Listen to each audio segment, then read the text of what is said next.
This podcast is being sponsored by the Law Office of Claud A. Sinclair, giving back by empowering a new generation of leaders through personal growth and professional development at the individual, household, and community levels. There is nothing more important than educating your family in the creation, accumulation, and preservation of wealth. Please see show notes for more details.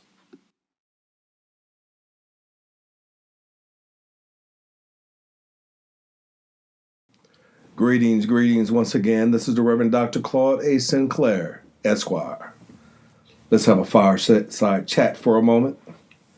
A cure for mental health. A cure for mental health. There are 4 distinct parts to this podcast. Part 1, I'm going to talk about relationships briefly. Part 2, being prepared for life.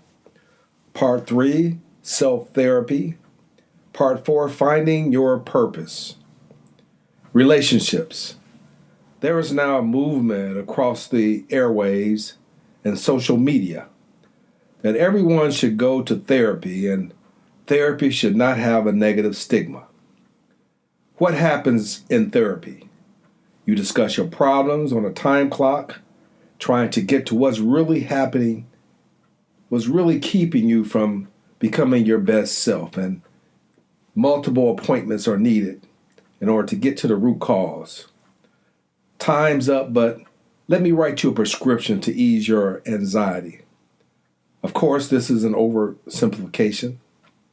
As a black man, my position on therapy, based upon my experience and others that I am aware of, it is just a pretext of what the woman is planning to do anyway. And this is a part of their exit strategy. Actually, these women are being compassionate, more so than the ones who just get up and leave without saying anything. Somebody's in their head. Dexter, I call him, has arrived. It doesn't matter these days if it's male or female. Next, if you can't talk, my belief is this. If you can't talk to me about an issue that's bothering you, and if you're unable to listen to and care about what I have to say or feel about the situation, I definitely don't want to go to a third party telling me how to deal with something that's bothering you. They may or may not have experience with this themselves. So, if you are willing to discuss with me what's bothering you, if you are not willing or unwilling to discuss with me what's bothering you, there is an underlying motive. It's called gamesmanship. If 2 people love each other, they should be able to talk to each other and care deeply about how the other person feels. It should not be a one-way transaction. Based upon my experience and observation, when a woman starts arguing and fussing about something for no reason, especially when it hasn't been bothering you for a while, since the beginning of a relationship, somebody's in your head, swaying in the thought process. Now, the only thing remaining for the woman is how to get out of the relationship. And to me, visiting a therapist is a proven method to start the process of departure. This is my opinion, that women should understand that it is not my job to make you happy. You should already be happy, a happy person, and now we can be happy together. Many of you are angry with me right now because you say mental health is a real problem and shouldn't be taken lightly. I agree. But let me discuss this issue from a different perspective by telling you a portion of my story. Mental health, being prepared for life. I was raised during the civil rights era in the 60s. And racism was a real phenomenon, and even more so than it is today. Even though things seem a little bit better, the statistics are the same because the mental delusion or illusion has changed.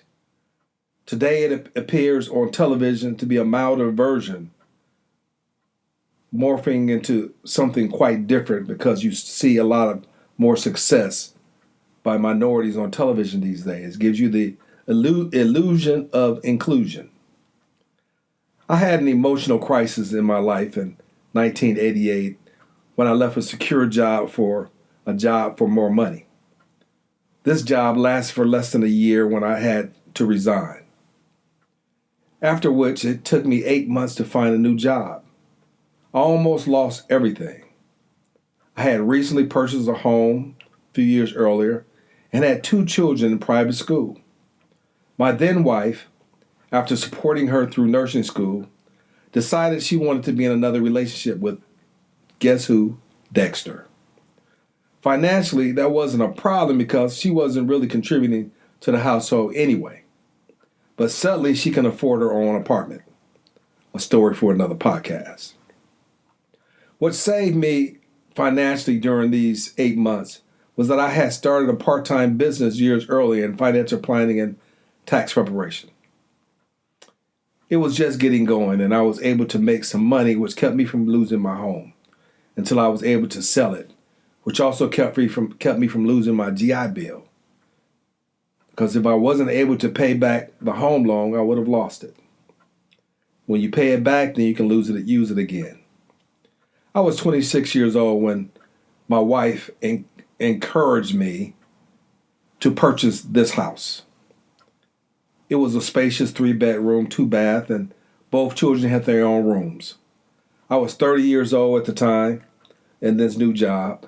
Suddenly, I had to deal with a racist manager who came on board after I did. He was the son-in-law of the vice president of finance who hired me. It came out eventually that this person's wife had an affair with a black guy and had a child, and she left him. I was told he felt anger towards me as a handsome, accomplished black man who also drove a fancy sports car at the time. I had been running this department for approximately 6 months before he arrived. I had turned around the financial reporting and cost analysis at this company, which they had none. I was walking down the hallway one day when I overheard 2 white managers talking, saying, "We got to get us one of those." One of them. I'm like, oh, wow. Within weeks, I saw black people being hired at the company. Like, okay. Prior to this, I was the second black person hired at this company. When I arrived, there was only one black person, and she was in accounting. This new manager that was hired had emotional problems besides not knowing what the hell he was doing. I held my regular weekly status and financial review meeting, and he wanted to attend as well. I introduced him to the group of departmental managers, and after the introduction, they turned their heads in unison back to me, and we started the meeting. This guy's face turned so red, and I saw deep hatred in his eyes. I was removed from conducting these meetings in the future, and the badgering had begun. Nothing I did was right. However, just before the son-in-law arrived, I was asked by the contracts department to review this particular Navy contract because the company was losing money, and the president wanted to know why. This company was only about 1,000 or so employees. I managed both military and commercial contracts. My team and I discovered the company was building too many pylons for a Navy warplane used to carry bombs. It happened to be a fixed fee contracts, which I had experience managing these type of government contracts. I discovered that they were producing one too many pylons, which cost $600,000 each. I was told that I would be getting a bonus for this discovery. However, the bonus was given to the mentally imbalanced son-in-law who just arrived. I was upset, to say the least. Over time, he brought in 3 other people from his last company who were fired with him. This was horrible. Not only did their analysis not make sense and deceptive, it was mind-boggling the type of disgusting people they were, who were also openly racist. In addition to this and the faulty analysis and turmoil he brought to my team, it became too much for me to bear, so I resigned to keep from going to jail. This was a very stressful time in my life. Excuse me. In 1987, I was 30 years old, and I never faced such blatant racism and incompetence. I was told by my mother while growing up, just work hard and strive to be the best and everything will work out. I realized that this wasn't true in this situation after this person arrived. I almost lost it, but I prayed and meditated quite a bit during this time, which miraculously got me through and kept me from beating up this guy. Making a long story short, this entire team they brought in was fired, and the president and vice president were walked out in handcuffs one day. Their analysis was so stupid and misdirected that I knew something had to be wrong with this. The same young lady who worked in accounting when I arrived called me one day and gave me the news. I told her, I said, I knew something was wrong with these guys. What got me through this period of my life was that I was prepared to survive. I had spent 4 years in the Air Force, honorable discharge, where I ran across my first racist Southern boss who thought he was Boss Hogg from the Dukes of Hazzard. I don't know if you're familiar with that show. This guy gave everyone the names from the show. He was definitely an idiot. I graduated college with dual bachelor's of arts degrees in business finance and economics. And fortunately, I had already started a part-time business, which helped me to keep my mind on a bigger picture, which eventually turned into my law practice.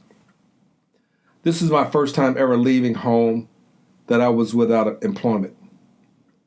After leaving home, this was my first time without employment. Even though I had a part-time business, I was not mentally ready to do this full-time. It was a very traumatizing period of my life. At this time, I made a promise to myself that I would never be caught like this again. This is how I handled my mental crisis. I had foundation. Although this is by far not the only racial incident in my life, but I pushed them aside because I would not be denied. I think the only reason this incident affected me this much upon reflection is that I had financial responsibilities other than myself, and my children depended on me. Hundreds of resumes later and at least 20 interviews, I finally got a new position making more money. Within 2 months, I got 2 raises because of my thorough insight and innovation to cost accounting and financial reporting. I was the fix-it man. This position lasted for about 5 years until I decided to leave for law school and start school full-time. I was mentally ready this time. I had a thriving part-time business and I had maxed out my 401 savings plan, so I had a little money saved. It allowed me to spend 4 years going to law school, with 3 years of law school and 1 year studying for the bar. When I left home at 18, I never had to go back home. Now, almost 50 years later, although I experienced many challenges, 2 wives, 3 children, and 3 grandchildren, not to mention the girlfriends and helping to raise their children along the way, I have a vast life experience and knowing what it takes to raise champions. This is why I created this personal development program, because I observed the problem in our communities and household and created a curriculum to address these issues. You can visit my website and courses for a more detailed biography.